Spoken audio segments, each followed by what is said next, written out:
அஸ்ஸலாமு அலைக்கும். ஷேக் அப்பா சொல்றா 35 ஆண்டுகளுக்கும் மேலாக பிரேதங்களுக்கு குளிப்பாட்டும் சடங்குகளை மேற்கொண்டவர். ஆனால் ஒரே ஒரு முறை அவரால் ஒரு சடங்கை முடிக்க முடியவில்லை.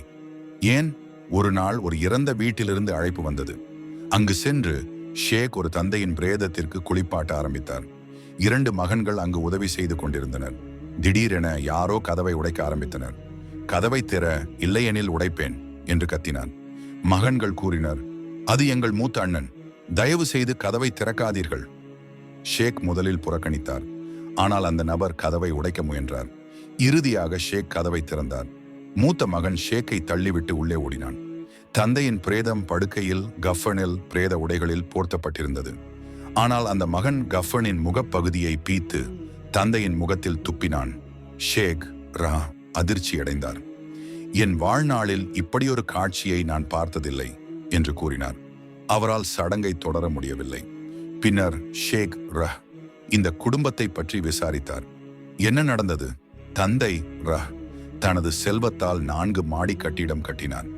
எல்லா மகன்களையும் அங்கு வாடகை அல்லது கட்டணங்கள் இல்லாமல் தங்குமாறு கூறினார். மூத்த மகனிடம் நீ என்னுடன் கீழ்த்தளத்தில் தங்கு என்று கூறினார். ஆனால் இங்குதான் பிரச்சனை தொடங்கியது. தந்தையும் தாயும் வயதானவர்களாக இருந்தனர். மூத்த மகனின் மனைவியிடம் அவர்கள் அவ்வப்போது உதவி கேட்டனர். தேநீர் தயாரிக்க, துணி துவைக்க, பிற சிறு வேலைகளுக்கு. ஆனால் மனைவிக்கு இது பிடிக்கவில்லை. அவள் கணவனிடம் தொடர்ந்து முறையிட்டாள். உன் அப்பா இப்படி, உன் அம்மா அப்படி. நாட்கள் செல்ல செல்ல மூத்த மகனுக்கு தந்தை மற்றும் தாய் மீது வெறுப்பு ஏற்பட்டது. இறுதியாக அவன் மனைவியுடன் வீட்டை விட்டு வெளியேறி வேறு ஒரு அடுக்குமாடி குடியிருப்பில் தங்க ஆரம்பித்தான். இது தந்தையை மனதளவில் மிகவும் பாதித்தது. அவர் மற்ற மகன்களை அழைத்து, நான் உயிருடன் இருக்கும்போதே என் சொத்தை பிரிக்கிறேன் என்று கூறினார். அனைவருக்கும் பங்கு கொடுத்தார். ஆனால் மூத்த மகனுக்கு எதுவும் கொடுக்கவில்லை. இது பெரிய தவறாக இருந்தது.